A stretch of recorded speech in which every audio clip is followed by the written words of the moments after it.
भारत निर्माण में आरएसएस के 10 बड़े योगदान जो कभी नहीं भुलाए जा सकते। नमस्कार दोस्तों, कहने के लिए तो आरएसएस एक स्वयंसेवी संगठन है, लेकिन भारत के लिए नहीं। जब जब देश को जरूरत पड़ी है तो आरएसएस हर कदम पर सबसे अग्रिम पंक्ति में खड़ा नजर आया है।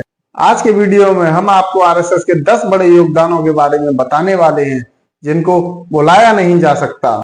वैसे क्या आप लोग जानते हैं कि आरएसएस को अपना सबसे बड़ा दुश्मन मानने वाले पंडित जवाहरलाल नेहरू ने रिपब्लिक डे की परेड में आरएसएस को क्यों बुलाया था? अगर आप जानना चाहते हैं तो वीडियो को लास्ट तक जरूर देखिएगा। साथ ही अगर आप चैनल पर नए हैं तो चैनल को सब्सक्राइब अवश्य कीजिएगा।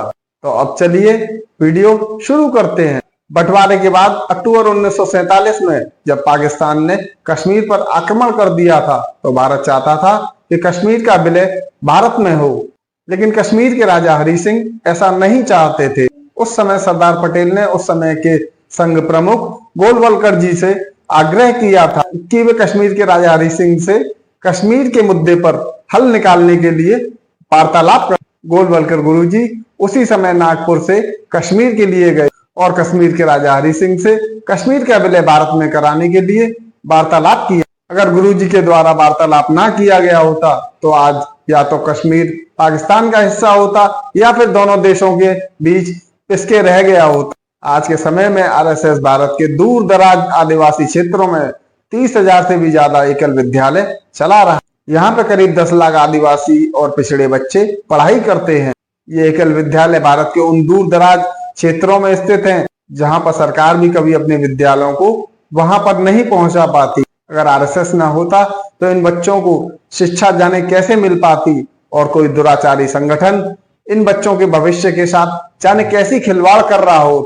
साल 1965 के युद्ध में भी आरएसएस के स्वयंसेवकों ने अपना योगदान दिया था। उस समय के प्रधानमंत्री लाल बहादुर शास्त्री जी ने आरएसएस से युद्ध के समय व्यवस्था करने के लिए सहायता मांगी थी।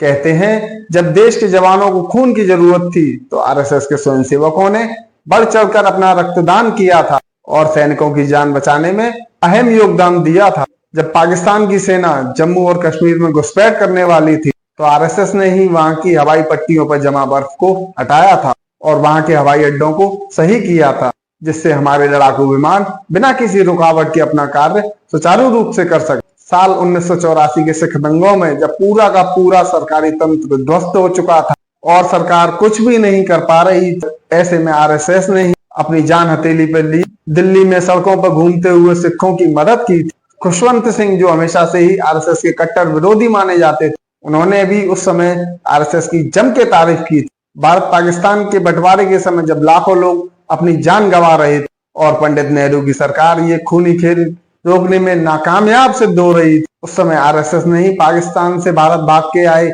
शरणार्थियों के लिए शरणार्थी कैंप लगाए थे और उनकी जान बचाई थी। उस समय आरएसएस ने कई लोगों की दंगे से बचने में मदद की थी। आप में से बहुत कम लोगों को ही पता होगा कि दादरा व नगर हवेली जो आज भारत का ही एक राज्य है, यह राज्य एक समय पुर्तगालियों के अधीन था और इसे बचाने में भी आरएसएस ने अपनी अहम भूमिका निभाई। 1954 में दादरा व नगर हवेली के लोगों ने आरएसएस के साथ मिलकर पुर्तगालियों को वहां से खदेड़ दिया और इस तरह दादरा व नगर हवेली को भारत में मिलाया। आज के समय में आरएसएस से निकले हुए लोग कई राज्यों के मुख्यमंत्री तथा देश के प्रधानमंत्री के पदों पर भी आसीन। तमाम तरह के कानूनी मुद्दे और राम भक्तों की आस्था के केंद्र भगवान श्री राम मंदिर को बनवाने में आरएसएस का अहम योगदान रहा है। ये तो सभी जानते हैं कि राम मंदिर को बनवाने में आरएसएस के स्वयंसेवकों ने किस प्रकार अपना योगदान दिया था और बाबरी मस्जिद का विध्वंस करके वहां राम मंदिर को स्थापित कराया।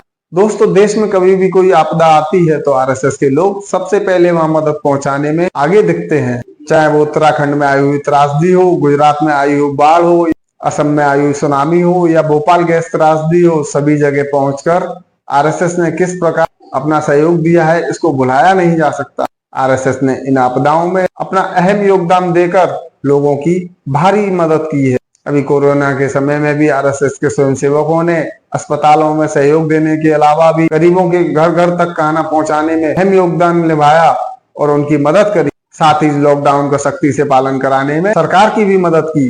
सन 1962 में भारत और चीन के युद्ध के समय आरएसएस का योगदान कोई भुला नहीं सकता। यहाँ तक कि आरएसएस के सबसे कट्टर विरोधी माने जाने वाले प्रधानमंत्री पंडित जवाहरलाल नेहरू भी इससे मुंह ना फेर सके। आरएसएस के स्वयंसेवकों ने उत्तरी पूर्वी राज्यों में न सिर्फ सेना की मदद की बल्कि वहां रह रहे लोगों की भी मदद करी। उस समय आरएसएस ने जो देश सेवा के लिए राष्ट्र धर्म निभाया उसे देखकर पंडित जवाहरलाल नेहरू ने 1963 की रिपब्लिक परेड में आरएसएस को परेड करने के लिए आमंत्रित किया। और उस समय तक ऐसा माना जाता था कि भारत के प्रधानमंत्री पंडित जवाहरलाल नेहरू आरएसएस से नफरत करते हैं, क्योंकि उन्हें लगता था कि आरएसएस सरदार पटेल के साथ मिलकर एक अलग राजनीतिक मोर्चा बना सकती है। तो दोस्तों ये था आज का वीडियो। अगर पसंद आया हो तो लाइक कीजिए, अपने दोस्तों के साथ इसको शेयर कीजिए, और आपने अगर हमारा चैनल राष्ट्र महिमा अभी तक सब्सक्राइब नहीं किया है तो हमारे चैनल को सब्सक्राइब कीजिए, साथ ही बेल आइकॉन नोटिफिकेशन को ऑन कर लीजिए, जिससे कि मेरे आने वाली वीडियो की नोटिफिकेशन आपके पास पहुंच सके। तो मिलते हैं किसी नई वीडियो के साथ, किसी नए टॉपिक के साथ। जब तक के लिए नमस्कार।